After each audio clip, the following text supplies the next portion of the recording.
వెంకటేశ. ఉదయాన్నే లేచి పేపర్ చూస్తే ఆడపిల్లల మీద యాసిడ్ దాడులు, గవర్నమెంట్ ఉద్యోగుల మీద ఏసీబీ దాడులు. టీవీ ఆన్ చేస్తే అనవసరమైన విషయాల మీద గంటల కొద్దీ చర్చలు.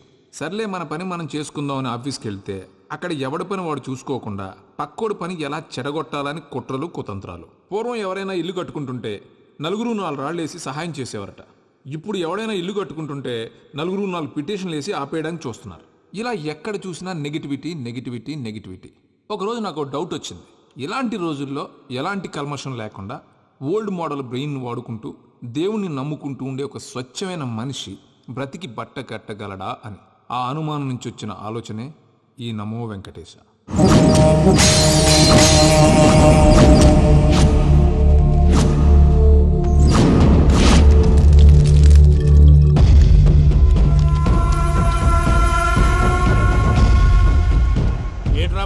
లెక్కలు చూడకుండా దిక్కులు చూస్తున్నావేంటి?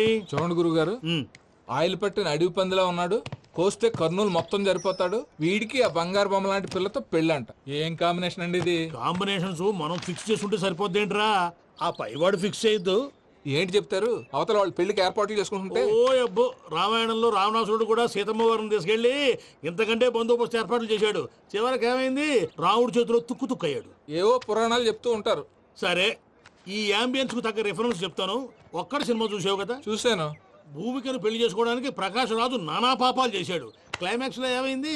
మహేష్ బాబు చేతిలో బట్టి గరిచాడు. అయితే ఇప్పుడు ఏమంటారు?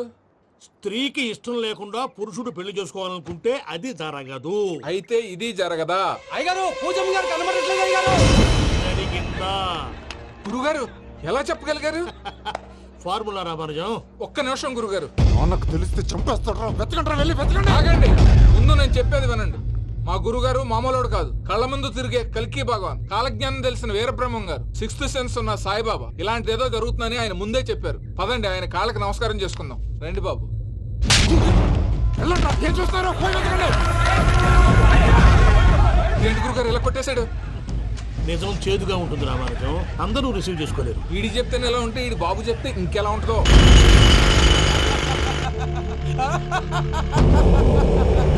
చంగరాయుడు, నీకు నచ్చిందల్లా కావాలంటే ఎట్టా కుదురుతాయా? నా క్వారీ నీకు నచ్చింది నిజమే, అందుకని దీన్ని నీకు అమ్మేయాలా? నువ్వు చెప్పేది ఎలా ఉందంటే నాకు నచ్చి నేను అమ్మమంటే నువ్వు అమ్ముతావా? కొన్ని కుదరవు. నీ ధైర్యానికి కారణం గురువారి.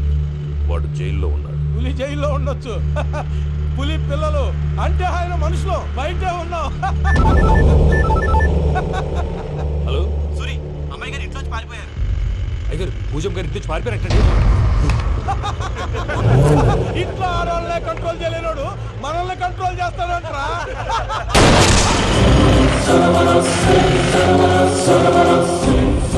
నవ్వుతూ బతకాలరా అంటారు. ఈ నవ్వుతూ చచ్చిపోయాడు.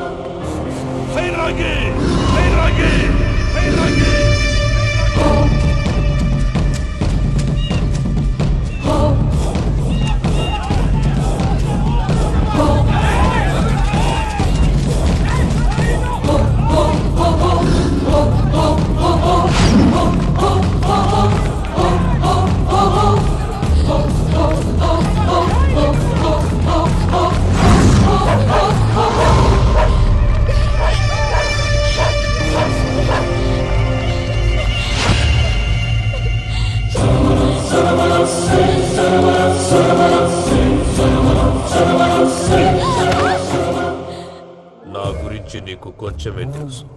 పూర్తిగా తెలుసుకోనీకే ట్రై చేయకు. నువ్వెంత ప్రయత్నించినా ఈడ నుంచి తప్పించుకోలేవు. నా కొడుకుతో నీ పెళ్లి జరగాల జరుగుతుంది. దీన్ని నా దేవుడు కూడా ఆపలేడు.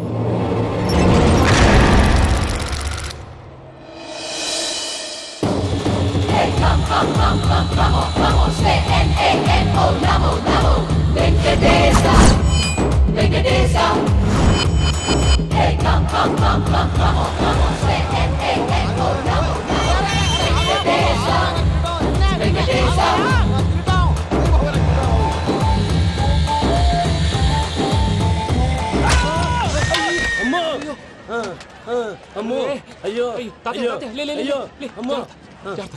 నీకేం కాలేదు కదా? ఒక్క నిమిషం బాబు. నా నడు సెట్ అయిపోయింది బాబు. సెట్ అయిపోయింది, నా నడు సెట్ అయిపోయింది. Thank you Babu, thank you Babu, thank you. ఇదిగో నీ కర్ర. నాకు రేటం పట్టిపోతావా? నా బండి మీద ఉంటే హెల్మెట్ అనుకున్నాను. మరి పారిపోతా? నిన్ను చూసి ఎవరు పారిపోతారు? అదిగో వాళ్ళని చూసి.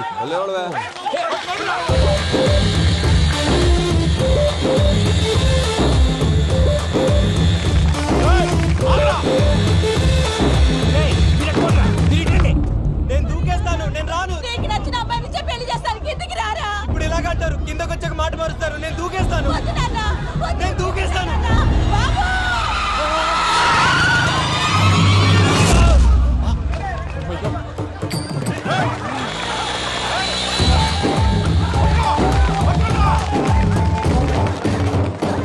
ఆగండి రా భయ్, ఈడేంద్రా మలేషియా అన్న ఏరియాలో దూరిండు. ఏం రా సోడా మా ఎంక నెమ్మడబడితే వాడేం చేసిండో ఎరకేనా అన్న? ఈ రోజు మన సోడా సాంబయ్య గారు ఎమ్మెల్యేగా పోటీ చేస్తున్నారంటే అది మనందరికీ గర్వకారణం. సోడా కొట్లో కూర్చున్న ఆయన్ని తీసుకెళ్లి అసెంబ్లీలో కూర్చోబెట్టాల్సిన బాధ్యత మనందరి మీద ఉంది. సార్ ఎక్కడ రావాడు? అదే నేను చూస్తున్నాను సార్. అదిగో వచ్చేసాడు సార్. టైం అయిపోయింది. రాబాయ్ బాబు. ఏం భయ్ అంత లేట్ చేసినావు? మోపే ట్రబుల్ ఇచ్చింది, అందుకే లేట్ అయింది. ఇగో చూడు, ఊకి అపోజిషన్ తిట్టుడే కాదు, నన్ను కూడా ఎలివేట్ చేయాలి అంటే పొగడాలి. మా పనే అది. కాకపోతే నాకు రాజకీయాలు తెలియవు. అవును సార్, అందుకే మీరు పాయింట్లన్నీ పేపర్ మీద పెట్టించారు అనుకో అన్న షూర్ అయిపోతాడు. ఆల్రెడీ మీ అపోజిషన్ లిస్ట్ కూడా మాకు వచ్చింది. అట్టనా? అరే ఇచ్చేయి, మన ఫైల్ కూడా ఇచ్చేయి. అలాగే సార్. చల్ షురూ కర్.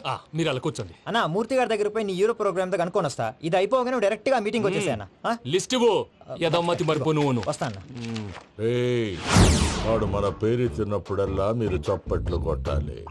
గది చూసి కిందున్న మనోళ్ళు ఫాలో అయిపోతారు. అందరికీ నమస్కారం. ప్రోగ్రామ్ స్టార్ట్ చేసే ముందు ప్రార్థన చేయటం నా అలవాటు. ఎందుకంటే సడన్ గా వర్షం రాకూడదు, కరెంటు పోకూడదు, కరెంటు వైర్ల మీద పడి ఎవరు రాలిపోకూడదు. రెడీగా ఉండండి రా. నమో వెంకటేశ. వెంకటేశ్వర స్వామిని తెలుసుకున్నానని మిగతా దేవుళ్ళు తక్కువ చేయటం నా ఉద్దేశం కాదు. ఎవరు గొప్పతనం వాళ్ళది. ఉదాహరణకి రెడీగా ఉండండి రా. వినాయకుడు, ఆయన ఏం తక్కువ తిన్నాడా? ఆ దేవుళ్ళ మీటింగ్ గురించి ఆపేసి మా మీటింగ్ సంగతి చూడు. సమయాభావం వల్ల అందరి దేవుళ్ళు కవర్ చేయలేకపోతున్నాను. ఇప్పుడు మీ అందరికి ఒక ముఖ్యమైన వ్యక్తిని పరిచయం చేయబోతున్నాను. రెడీగా ఉండండి రా. చిట్టి బాబు. చూడటానికి పొట్టిగా ఉన్న చాలా గట్టివాడు. వీడు ఇప్పుడు ఒక వ్యక్తి గురించి కొన్ని నిజాలు చెప్పబోతున్నాడు. ఆ వ్యక్తి ఎవరో కాదు.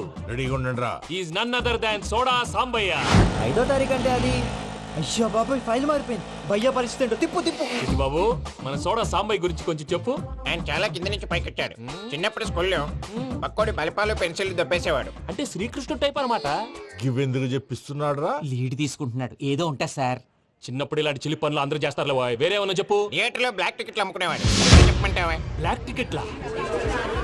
ఏంటి చిట్టు బాబు? దొంగ నోట్లు కూడా మార్చేవాడు. చెప్పాలి. దొంగ నోట్లా? ఏంటలా నోరేళ్ళు పెట్టావు? అమ్మాయిలను దుబాయ్ సైట్లకు అమ్మేవాడు. ఆ విషయం కూడా చెప్పమంటావా?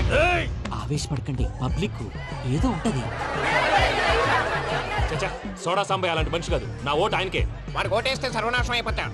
నేను చెప్పాక కూడా బుద్ధిన వాడేవాడు వాడు కోటేయడు. మరి? రాళ్ళేస్తాడు. ఏదో ఉంటా సార్. ఇదేంటి చిట్టు బాబు, ఆ మీటింగ్ లో పడాల్సిన రాళ్ళు ఇక్కడ పడుతున్నాయి. సోడా సాంబయ్య ఉంటే చంపేస్తా. జంప్.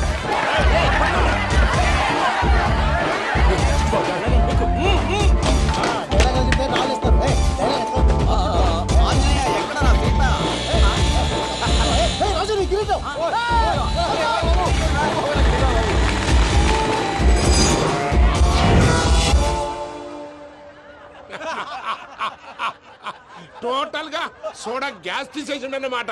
అరే ఇజ్జత్ పోయి మేము ఏడుస్తా ఉంటే గట్లా నవ్వుతారేమరా? మా ఎంకన్నంటే ఎవడనుకున్నావురా? సాక్షాత్తు ఎంకట రమణమూర్తి. మరిగా సామె మా ఎంకరతోని నిజం చెప్పించిండు. అరే ఏమన్నా లాజిక్ మాట్లాడుతున్నావు? అరే అదగాడిని అప్పగించు, లేదంటే గాడిని ఎలా తీసుకెళ్లాలో మాకెరకనే. అయిపోయిండ్రా కథ. ఎంకరం తీసుకోపోతావు? తోలుకోపోతావే? నా ఎంకరం తోలుకోపోతావు? అరే కాబోయే ఎమ్మెల్యే కొడతావు? అరే నువ్వు ఎమ్మెల్యే అయితే నాకేది బే? నడు బే, నడు. నా ఎంకరం తో- అరే వాడిన ఇజ్జత్ తీసుకున్నాక ఇచ్చతా? నీకు ఇచ్చదేంద్రా? బస్సే బాస్, నీ లంగబతికి ఎవరు తెలుసు? ఊరుకో పెద్దమ్మా. ఇందులో ఆయన తప్పే ఉంది. బోల్ డబ్బులు పెట్టి మీటింగ్ పెట్టాడు. అది నా వల్ల అప్సెట్ అయింది. అందుకే నా వెంట పడ్డాడు. మీరు ఉండండి. అంతే అంతే. నువ్వు వెళ్ళండి వెళ్ళండి. వస్తానన్న అక్క జర బీపీ తగ్గించుకోరా. నీ ఆరోగ్యం గురించి చెప్తున్నానక్క. మీరు వెళ్ళండి సార్. పెద్దమ్మా అతను చెప్పింది నిజమే, నువ్వు కొంచెం బీపీ తగ్గించుకోవాలి. గట్లనే తక్కువ చేసుకుంటా